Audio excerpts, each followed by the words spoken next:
Today we're talking about nationalism. What is nationalism, how it works, and how did it influence the world?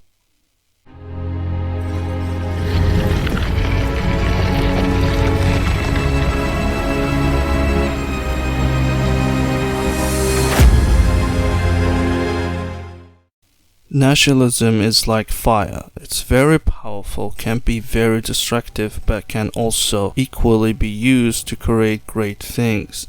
Nationalism is not good or evil, only how people use it. That's basically the general idea of nationalism. And in many ways, due to human nature, not exactly that humans are evil by nature, but it is mostly more evil than that it is good. However, actually, most of the time it's neither evil nor good, even when in use. And mostly it's pure interest, where my greed comes in, where evil is easy and tempting.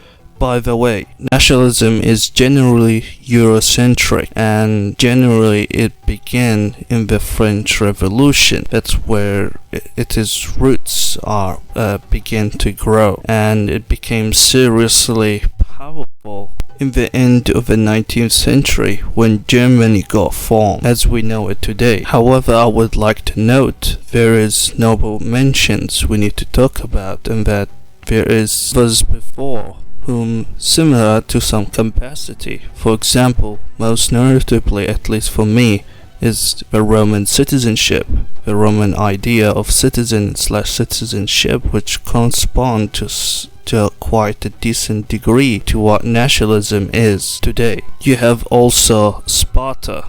It's to some degrees similar to nationalism as well. Athens, well, it's democracy not that much, and the democracy or more actual democracy, which is why it didn't work more than 100 years and collapse on it itself, because nowadays we're not fully democracy. For example, the United States is a Republican democracy. It's a republic first and democracy second. Those to some degree have similar ideas to nationalism, but the biggest idea and the one that possibly preceded the European or the Eurocentric modern understanding of nationalism is a place where most people forget to talk about or don't know that much about this particular side, that is Islam. Nationalism in Islam, even the word nation and nationalism itself, the word nation is used in Islam, and we're gonna talk about that at the end. We're gonna touch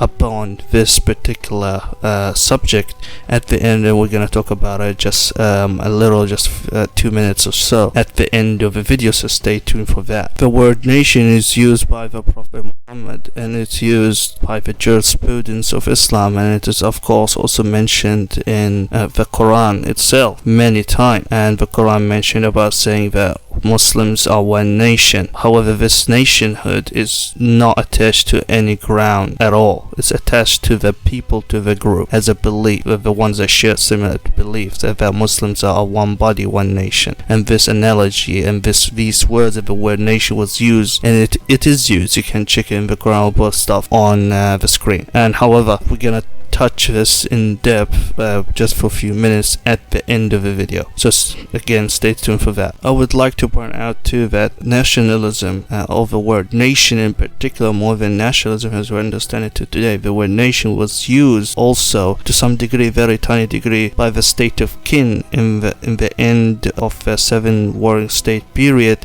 in China, and this continued. So without further ado, let's get into it.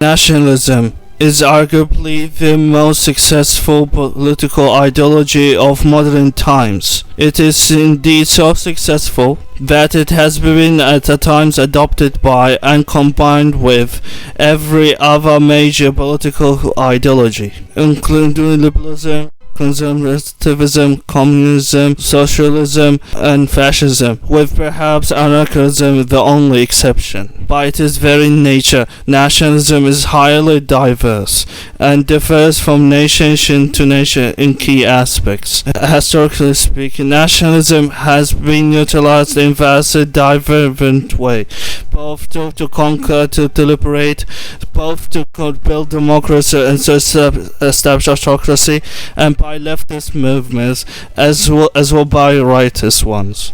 Chapter 1: Terminology. In colloquial usage, the terms nation and state are often used as synonyms, but they are referred to two different political concepts. A state, most famous a sovereign state, is a type of political entity. A nation is a social group consisting of individuals who identify themselves as connected with one another. To use the famous phrase coined by Irish political scientist Benedict Anderson, a nation is an imagined community. When these two concepts of nation and state come together, when a state, usually a sovereign state, is created to serve the interests of a specific nation, this is called a nation state. And finally, nationalism is the belief that the nation should form the basis of a political order. This is not to be confused with patriotism, which is a sentiment of psychological attachment to a particular national group or entity. As a result, essentially every nationalist is a patriot, but not every patriot is a nationalist. Chapter 2: History of Nationalist movement. The term nationalism was first used in 1789 in the context of the French Revolution, and this is related to what I said in the beginning, and we're going to talk about how did Muhammad and how did Islam used nationalism and build a nation, not just use a nation, but build a nation from nothing or almost nothing. But that's a diversion, but just remember that as nationalism we know it today began, Eurocentrically began, and generally what's used now and how you understand it, how most people understand, began in the French Revolution. So let's continue. Nationalism was initially a counter movement against the old absolutist monarchies of Europe, and it offered a new philosophy of government.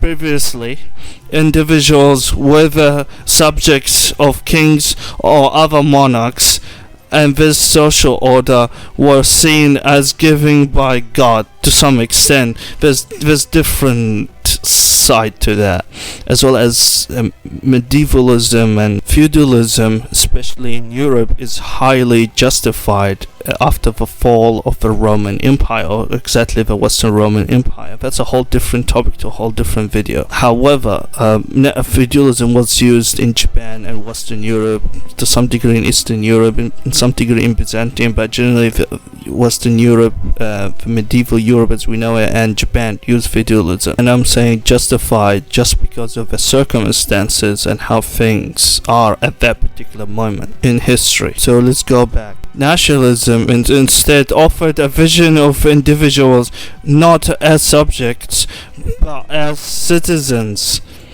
and that is where the similarities comes with more specifically the Roman Empire and the Roman Republic, the Nigerian Roman Empire.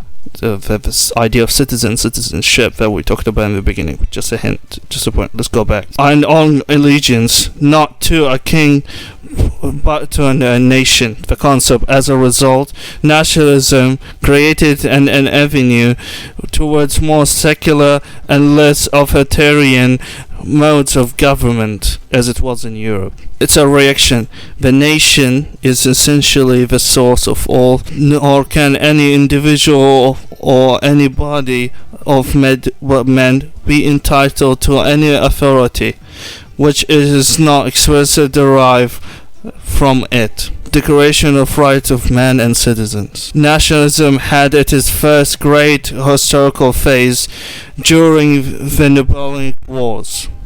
When it was first adopted by the revolutionary French to advance to military mobilization and to establish a renewed legislative and cultural system, but then it became a guiding light to the enemies of the French who were trying to liberate themselves from Napoleon's troops. After France was defeated in 1815, nationalism was for a while contained by the reactionary elites of Europe who was trying to establish something akin to the old system, but nationalism kept festering and rapidly re-emerged as a powerful force among Germans, Italians, Poles, and other nations that aspired to create nation states for their respective motherlands, whatever. After nationalist uprising of 1848 was defeated, nationalism began to increasingly attract conservative forces with its promise of stability, social cohesion, and internal order.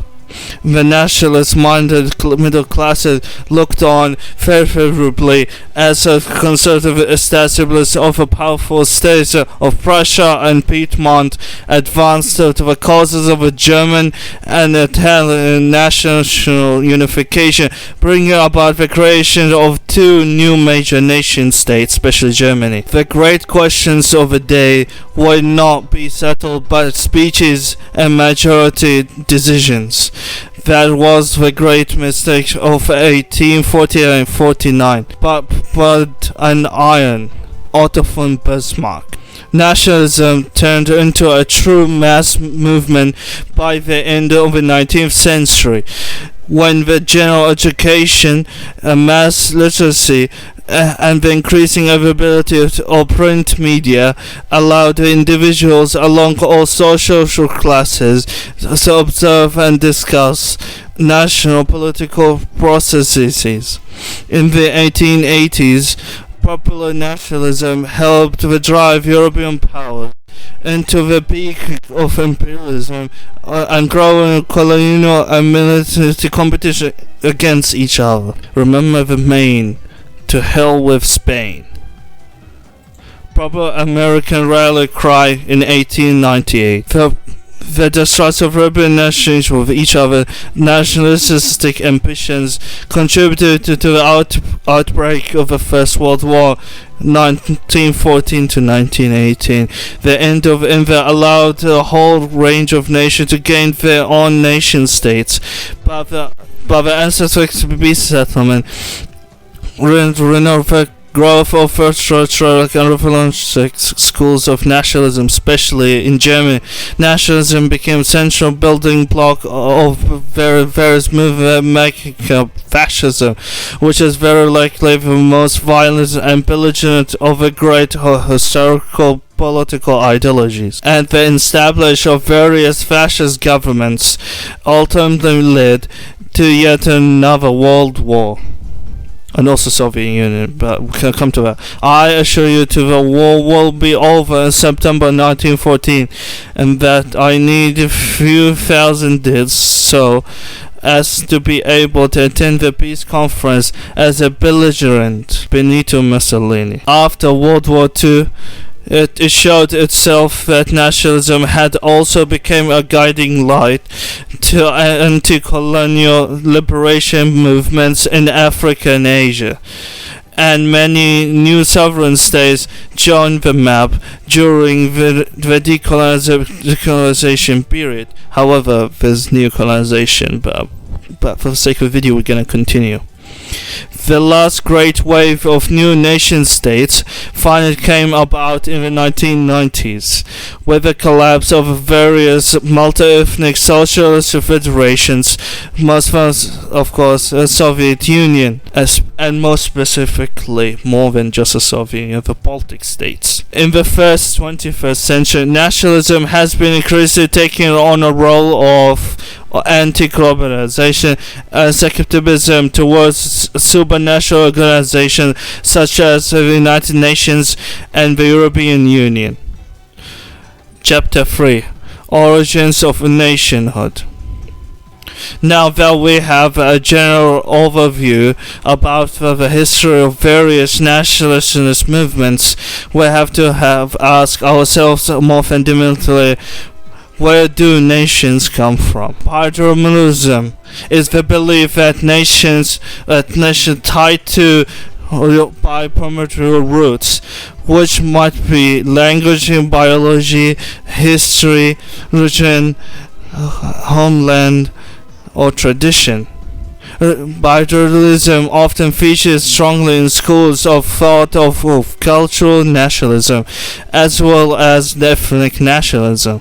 Historical proponents of Belgium included scientific research author the beginner as welcomes leader, communist leader Joseph Stalin, Modest Council, whose proposed variant of Belgianism include perhaps most famously the late Anthony Smith, who argued that an ethnic core is at the heart of all forms of nationalism. Conservatives contend that nations are constructed by humans, and that they are the result of volition and interaction.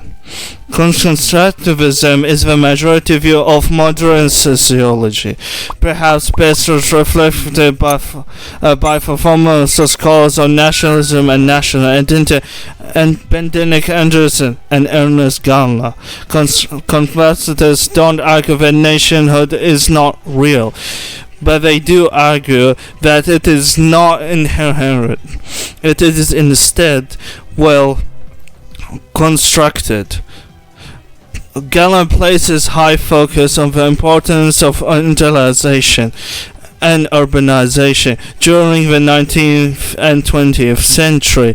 To Gallner, the end of traditional agrarian lifestyle necessitates a new origin of identity in the form of nationalism as Europe understands it. Benedict Anderson places very high importance on literacy and print media, especially the rapid emergence of newspapers and novels to spread national culture, which I think both are correct.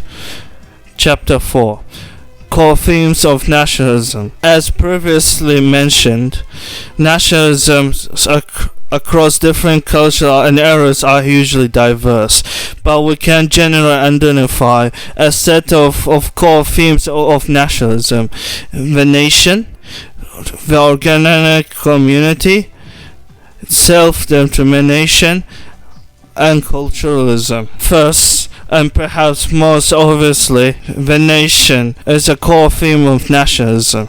The belief that the nation is or should be the central principle of political organization is a core property of nationalism. Membership of the nation might be voluntary and based on feeling of allegiance, or might be locked in behind a certain set of factors by the ethnic, linguistic, historical, religious, or otherwise. Something on the line like that. The second core theme is organic community.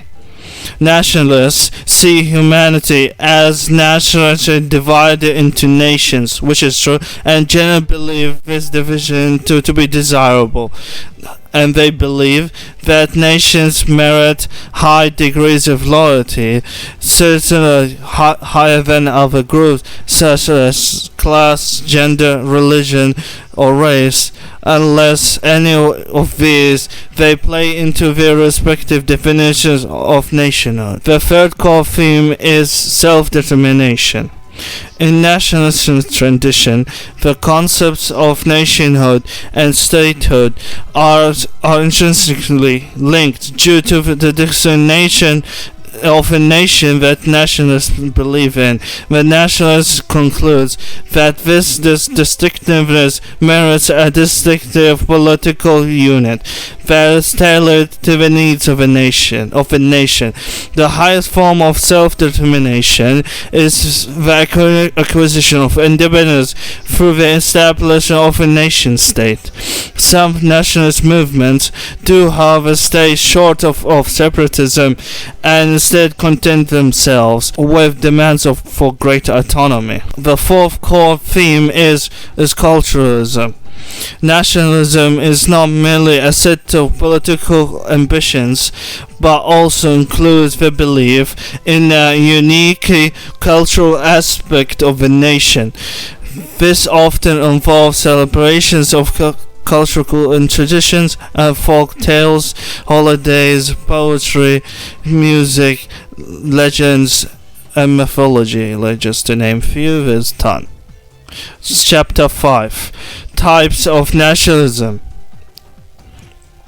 As mentioned, different nationalists have had different ideas on how to become a part of a nation, if at all possible. You can subdivide between inclusive nationalism and exclusive nationalism, the opposite. The primary example of exclusive national would be civic nationalism, when nationhood is mainly determined by mindset and allegiance. As long as an individual feels loyalty towards the nation and acts upon the loyalty, they belong to the nation, and nationhood is thus voluntary. More excessive forms of nationalism pay less attention to mindset and more attention to human differences. The most excessive form of nationalism is ethnic nationalism. A middle ground between inclusive and exclusive nationalism can be found in cultural nationalism, which appeals to some degree to our cultural mindsets, but also places a higher value on tradition, background, homeland, and especially language than civic nationalism does. As a result, it is not impossible to become a member of a nation, but it requires a lot of work. Cultural nationalism is thus neither entirely hereditary nor entirely voluntary. They mix things up. Beyond the categories of inclusive and exclusive, so we can further identify several types of nationalism, including liberal, conservative, expansionist, and anti-colonial. The oldest form of nationalism is liberal nationalism, which emerged during the French Revolution. Liberal nationalists pursue popular self-government and liberal principles. As history progressed, many liberal movements have begun to avoid nationalism, even though movements such as constitutional patriotism, which is the idea of attaching patriotic sentiment to the democratic and pluralistic institution of society, can be counted as part of a legacy of liberal nationalism. Many early non-Western nationalists, such as Sun in China, and were also inspired by liberalism. But as nationalism became more attractive to conservative forces, the emergence of conservative nationalism was only a matter of time, and this movement became dominant at the latest by 1880 because of Germany. Conservatives such as Benjamin Disraeli, Otto von Bismarck, or Tsar Alexander III began to embrace nationhood and nationalism as tools of political power. Conservative nationalism is focused on preserving social cohesion and public order, promising firm government and strong leadership. Recent examples of conservative nationalism can be found in Charles de Gaulle in France and Margaret Thatcher in the United Kingdom. Conservative nationalists are especially concerned with the definition and preservation of sovereignty and national culture, and they are very skeptical of international organization infringing on the privilege of the national governments. Perhaps the most infamous subtype of nationalism is expansionist nationalism, which captures the political imagination to the point that moderate nationalist movements have tended to avoid public association with nationalism altogether. Expansionist nationalism is defined by its tendency towards democratic aggression and militarism, and has historically served as a force behind colonialism, imperialism, the global arms race, and eventual rise of fascism. An inherent part of expansionist nationalism is nationalism. Nationalism prescribes inequality, the value of nations, and the right of the strong to rule over the weak. Anti-colonial nationalism arose in the colonies against the colonizers. As more revolutionary elements joined the anti-colonial movement, there was a notable split point of violent and non-violent interpretations. The legacy of anti-colonial nationalism in the country produced is a decisive anti-Warsaw cultural bend after independence. Chapter 6: Interpretations by other ideologies. After we have mentioned all the different types and combination of nationalism, it would be perhaps interesting to study how the other ideologies interpret nationalism and the nation. Liberals were the first ideological group that discovered nationalists used it in the way we understand it now in the mid-19th century, and they tried to neutralize and form nation states to advance personal and collective liberties. Liberals view the nation in a civic sense, putting great emphasis on voluntary political allegiance. Liberal nationalists generally believe that nations have a right to self-determination, and thus advocate an international system of co-equal nation states that cooperate in mutual interests. And that's mostly due to the fact of liberalism puts high emphasis on two things, and that is pain and pleasure, to the degree where we can consider them like pagan gods, I would argue. So that's from where the point of view all of that comes from. Country is not a mere zone of territory. The true country is the idea to which it gives birth. It is the thought of love, the sense of communion, which unites in all the all the sons of that territory. Giuseppe Mazzini.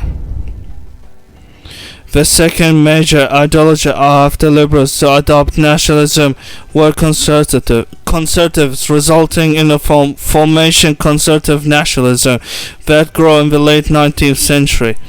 Conservative nationalists view the nation as organic, binding individuals together by their identity and heritage, most usually shared history and sometimes ethnicity. Conservatives value nation-states as good, reliable sources of social cohesion and stability, and usually apply to some religious elements to their nationalism as well. I'm proudest of the past 8 years of a residual of national pride that I call the new patriotism. This national feeling is good, and informed patriotism is what we want. Ronald Reagan. The growing movement of socialists emerged at a similar time as nationalism did. Socialists tended to be critical of nations, which they view as artificial divisions of humanity, propping out the established order of class in each nation states. Socialists, as a result, have a long tradition of forming international rather national organizations. However, more recently, the beginning of the 20th century, some social movements have begun to utilize types of socialist as nationalism. Working men have no country. Karl Marx and Friedrich Engels. Friedrich Engels. Perhaps most critical of nationalism, even more so than socialists, are anarchists, who view the principal statehood very critically and thus have to reject the nation state. Further, they share socialist criticism of nationhood as arbitrary and divisive, conceit and egotism as the essentials of essential patriotism. Patriotism assumes that our global is divided into little spots, each one surrounded by an iron gate. Emma Goldman. Unique among the major ideologies in their relation to nationalism are fascists, as their ideology was from its very inception designed in the context of nationalism and completely embraced it. Fascism was perhaps the most extreme interpretation of concept of a nation state and proposed a state to completely engulf a nation and to exclude and eliminate all of its enemy, both real and imagined, both domestic and foreign. Fascists view nations as organic and natural, and reject civic forms of nationalism in favor of more exclusive terms of nationhood, often biological. Fascists also apply a principle of social Darwinism to nations, have the idea that nations are designed and destined to compete against each other, and that only the strongest are worthy of survival, which the main part of the Darwinism stuff was proving wrong in terms of nationalism. This is German, this is whatnot, the Aryan race superior, all that stuff proving wrong, of course, even scientifically, but let's continue. We want to glorify the war, the only cure for the world, and the militarism, patriotism, and beautiful ideas which kill. The liberal minority, I think, like the minority. Chapter 7. Chapter 7 is where we're gonna talk about, as the beginning I said, in the end couple minutes we're gonna talk about nationalism in Islam and the way Prophet Muhammad used it, just to give you evidence and stuff on that. I'm not like talking crap. And then chapter 8 is gonna be the conclusion, just a quick conclusion about the other stuff we talked about before. So in the Quran is mentioned nationalism, not exactly nation, they use the word nation, that all Muslims, that Islam is one nation as a one body. And Prophet Muhammad talked about, there's a hadith, a saying of the Prophet Muhammad, that if one Muslim gets a fever, then that particular part gets a fever, the entire body will get hot, or like will get in help for it, would get in fever for it. So that everybody have to build basically saying in another word, all for one and one for all. And he was using the word nation, ummah in Arabic, which some of you might know about the concept of ummah, but some of you, for some reason, that from my understanding, from what I've seen with the people I talked about from the Western stuff, they forget the fact that ummah, the word ummah in Arabic, is translated to nation. If you got just to Google nation, Arabic to English nation, you give a word ummah. It's straight up. So in Islam, in the Quran, in the Hadith, the saying of Prophet Muhammad, in the first caliphate talk and everything, nationalism, the word nation is there, that all Muslims are one nation. And if you don't understand Islam very much, Islam is a complete nation. There is an economical system, political system, social system. There is things that prohibit individual system for the individual, what to do, what not to do. There's laws, just like every government of nation and stuff like that, and it built a nation out of almost nothing. And this nation is an ethnic, it's just the belief of religion, and even the Prophet Muhammad said that no Arab is better, non-Arab are not better than an Arab, and an Arab is not better than non-Arab, the white is not better than black, and the black is not better than the white, blah blah blah, as well as the woman is not better than the man, and the man is not better than the woman. But there's other nuances there and there. Most of the stuff it will be on the screen. I'll show you. I checked the thing, and this video has been taking too long, so I don't want to spend that much, and as I told you, just a few minutes, but most of the stuff will be on the screen. Now let's get to the conclusion. Chapter 8, Conclusion. Because of everything we have covered, it is hard to make any simplistic statements about nationalism. It was the driving ideology of both colonialization and decolonization. However, new colonization is still there, but it's like colonization with indirect way. For example, 85% of the French economy depends on it. Is like neo-colonialism's tactics of Western Africa of previous colonial subjects. Inspired leftists and righters, it's a spread, a conquest and liberation. It was used by capitalists and by socialists, and by those contesting authority, as well by those seeking to expand it. The perhaps most remarkable thing about nationalism is that it has continued to adapt to ever-changing global conditions. It is thus safe to assume that nationalism, for all of its faults and controversy, is here to stay. And yeah, basically this is the video, and of course don't forget to do all this YouTube stuff and do your research about nationalism in Islam and the concept of ummah or nation, nationhood, or ummah has also more relation to the word which is mother, so motherland, but as I said, it's not attached to land, it's attached to, well, you can say particular small land of sort of speaking, and say holy land, so for your Mecca, Medina, and what I call Jerusalem, Qudus in the Middle East, but it has no land, it's more people, community centric. And don't forget to do all these YouTube stuff, like, comment, subscribe, and yeah, comment, tell me what do you think, and see you in the next video. Peace out.